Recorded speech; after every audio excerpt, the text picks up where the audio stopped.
Շնորհակալություն ազգային ժողովի մեծարգո նախագահ, հարգելի փոխնախագահներ, հարգելի գործընկերներ, քննարկում ենք Արամ Վարդևանյանի թեկնածությունը ազգային ժողովի փոխնախագահի պաշտոնի համար։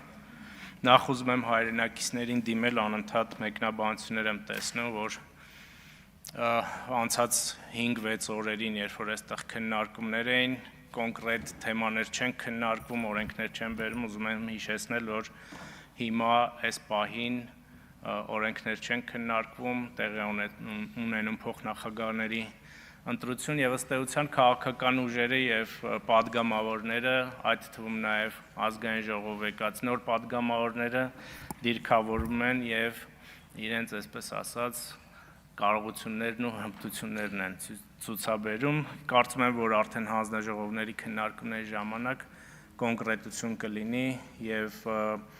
բայց մի բան ուզում եմ արձանագրել, որ գոնե անցած մեկ շաբաթը բովանդակությամբ ձևով 1 աստիճան, նույնիսկ 2 աստիճան բարձր էր 8-րդ գումարման քննարկումների մակարդակից եւ սա կարծում եմ այս փուլի համար գոհացուցիչ էր։ Ուզում եմ անդրադառնալ պարոն Վարդևանյանին։ Պարոն Վարդևանյան, հիշում եք, որ կար եւ հիմա էլ կա ինչ որտեղ երբ հաղորդումը, երբ որ հարց էին տալիս եւ հաղորդավարը ասում էր հիմա հարցին կպատասխանի այսինչը, նախագահողը վստահաբար կարող էր գրեթե բոլոր ձեզ ուղղված հարցերի դեպքում ասել, որ հարցին չի պատասխանի Արամ Վարդևանյանը, որովհետեւ շատ հարցերի, ընդ որում ուղիղ հարցերի, այստեղից պատասխաններ չհնչեցին, գուցե նաև այդ դիրքավորման պատճառով է եւ հաջորդիվ, երբ որ դուք շարունակեք աշխատանքը այստեղ, գուցե այստեղից պատասխանները եւ դիրքորոշումները հարցերի վերաբերյալ կլինեն հստակ եւ սպառիչ։ Շատ խոսվեց ազատության փաստաբանի մասին։ Ես շատ մեկնաբանություններ հակառակը կարդացի եւ դա կապված էր այն մարդկանց հետ, ում շահերը դուք պաշտպանել եք եւ հանրության մի զգալի մաս այդ մարդկանց համարում է մեր պետությանը վնաս տվող մարդիկ եւ վնաս տված մարդիկ եւ դրա համար ձեզ կոչվում են advocat դիավոլը կամ սատանայի փաստաբան, ինչ պատահական չի։ Դա կարող է ձեր եւ վստահ եմ ձեր մասնագիտական կարողությունների հետ կապված չի, բայց կապված է այն մարդկանց հետ, ում հետ դուք առնչություն ունեք։ Եվ դա ամենևին էլ պատահական չէ, որովհետեւ դուք շատ ուղիղ առնչություն եք ունեցել, ոչ միայն պաշտպանելով այդ մարդկանց, այլ նաեւ իրենց հետ գործընկեր լինելով։ Ես ձեզ հարց եմ տալիս, ասում եմ Նայերի ինշուրանսի հետ ինչ առնչություն եք ունեցել, Քոչարյան ընտանիքի հետ ինչ առնչություն եք ունեցել, դուք ինձ ասում եք կենտրոնական բանկն է հաստատել իմ թեկնածությունը։ Այս այն հարցին չի պատասխանելու տրամաբանության մեջ է, էլի, ասում եմ, իսկ կենտրոնական բանկին ով է ձեզ առաջադրել, ասում եք Վահագն Խաչատրյանը։ Հիմա այստեղ նստած եւ հանրությունը տենց ասեցիք Վահագն Խաչատրյանը գնաց, բայց Վահագն Խաչատրյանը Քոչարյանների ընտանիքի գործընկերն է Նայերի ինշուրանսում, որտեղ երկուսն էլ փայ ունեն։ Ըստ էության դուք այդ ընտանիքների հետ ուղիղ առնչություն ունեք եւ կարծեմ Իշխան Սաղաթելյանը Հայաստան Դաշինքից եկել էր ստեղ ասում էր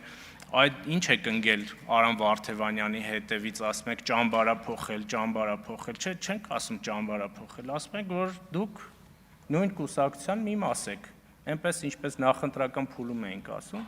այնպես էլ հիմա ենք ասում, որ դուք ըստ էության մի կուսակցություն եք, որը ունեցել է մի նպատակ, այդ նպատակին չի հասել, հիմա եկել է այստեղ, բայց լավ է, որ մենք ավելի կոնստրուկտիվ եւ նորմալ տրամաբանությամբ ենք գնում եւ չի կրկնվում նախորդ ընդդիմությունների տրամաբանությունը եւ ինչը հույս է ներշնչում, որ իշխանության մաս կազմող ընդդիմությունը ավելի դասական ձևով կգնա եւ կուժեղացնի պետությունը։ Հա մի նախադասություն էլ ասեցիք, ինձ շատ զարմացրեց։ Ասեցիք, գիտեք, ես ուզելով եմ այստեղ եկել կամ այստեղ նստած շատերը, Պարոն Վարդևանյան, չուզելով եթե միտեղ են գնում եւ աշխատում են այդտեղ, դա վնասակար է առողջությանը։ Եթե դուք կամ գործընկերները չուզելով են եկել, թող գան մարդիկ, ովքեր ուզում են աշխատել, որովհետեւ լուրջ եմ ասում, դա վնասակար է առողջությանը եւ վնասակար է տրամաբանությանը, որի մասին այս օրերին խոսել եմ։ Դուք խոսում եք մի քանի անգամ հիշատակեցիք Մնացական Մարտիրոսյանին, ես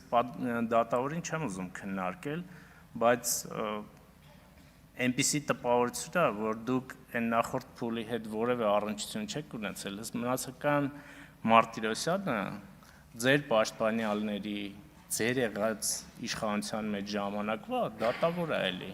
եւ այս համար զարմանալի է, եթե այն ժամանակ դուք այս դատավորի դեմ ինչ որ բողոք արտահայտած լինեիք կամ ձեր ղեկավար Կարեն Կարապետյանին կամ նախագահ պաշտոն զբաղեցրած Սերժ Սարգսյանին ասեիք կամ առաջարկեիք այս մարդուն հանել, էլի միտեղ հասկանալի կլիներ Մնացական Մարտիրոսյանի վրա ձեր հղումը, բայց կարծում եմ, որ պետք չի խոսել, որովհետև տարբեր բաներ կարելի է հիշել ձեր նախորդ կյանքից, կենսագրությունից մինչև 18 թվականը եւ օրինակներ բերել։ Ես կարծում եմ, որ այն տրամաբանության, որը գնում է, մենք պետք է համագործակցաբար գնանք եւ ես այնուամենայնիվ ուզում եմ հաջողություն մաղթել ձեզ ընտրության կամ չընտրության դեպքում։ Կարծում եմ, որ կարող եք դուք կարևոր դերակատարում ստանձնել իշխանության այս դահլիճում գտնվող ընդդիմության եւ իշխանության միջև համագործակցության համար։ Հիմա ես քանի ժամանակ ունեմ մի շարք ելույթների էլ կանրադառնամ, մասնավորապես Գեգամ Մանուկյանի ելույթին, մի դրվագին, այստեղ շատ տարբեր բաների մասին խոսվեց, բայց անես տպավորություն է, որ այս մարդիկ տենց առանց այս մազոխիզմի, այս սադիզմի բան չունեն, էլի, հնարավորություն չունեն, ճակերտավոր եմ ասում, որովհետև ինչ է ասում, գալիս է խոսում է այստեղ պարոն Մանուկյանը Հայաստանի եւ Ադրբեջանի հարաբերությունների մասին, երկու ժողովուրդների հարաբերությունների մասին եւ տենց օրինակներ է բերում, ասում է ցույց տալու համար, որ Հայաստանի ու Ադրբեջանի միջև հաշտություն հնարավոր չի։ Ասում է, երբ որ Արարատ նեֆտի խաղն էր, այդտեղ էլ կար հակամարտություն։ Երբ որ Ղարաբաղում ինչ-որ մի ադրբեջանցի հայ երեխա է սպանում, այդտեղ էլ կար լարվածություն։ Ու սենց օրինակներ է բերում ու ուզում է անընդհատ ապացուցել, որ հնարավոր չի հաշտություն։ Եվ այս մարդիկ շատ երկար տարիներ ղեկավարել են մեր կրթական համակարգը։ Եվ իրենք անընդհատ փորձել են մեր երեխաներին, սովորողներին այս տրամաբանությունը մատուցել եւ շատ լավ է, որ այս տրամաբանությունը այլևս դուրս է մեր հանրակրթությունից եւ տեղ չի ունենա այս մազոխիզմի այս դրսևորումները նաեւ մեր երիտասարդ սերնդի մոտ։ Մի բան էլ է ասում։ Օգոստոսի 8-ին հայտնի դատավարություններ է իջմիացնում եւ ասում է օրինակ է բերում, ասում է այս կերպ KGB-ն խորեն վեհափառին խեղտամահ արել եւ դուք այդ նույն տրամաբանությամբ եք գործում, որ KGB-ն, որի հավաքագրված գործակալ է Եզրած Սրբազանը, հա, այդ KGB-ի մասին է խոսքը, բայց եթե այդ KGB-ն էր եւ ես համոզված եմ, որ այդ KGB-ն է եղել խեղտամահ անողը, ինչի են ձեր որոշ եկեղեցականներ հավաքագրվում եւ նրանք համաձայնվում էին հավաքագրվել այնտեղ։ Ես կարծում եմ, որ երբ որ ելույթներ ենք ունենում եւ այսպիսի օրինակներ ենք բերում, մի քիչ պետք է այտենց դաշտը ավելի լավ նայենք եւ տրամաբանություն պահենք մեր ելույթներին, շնորհակալություն։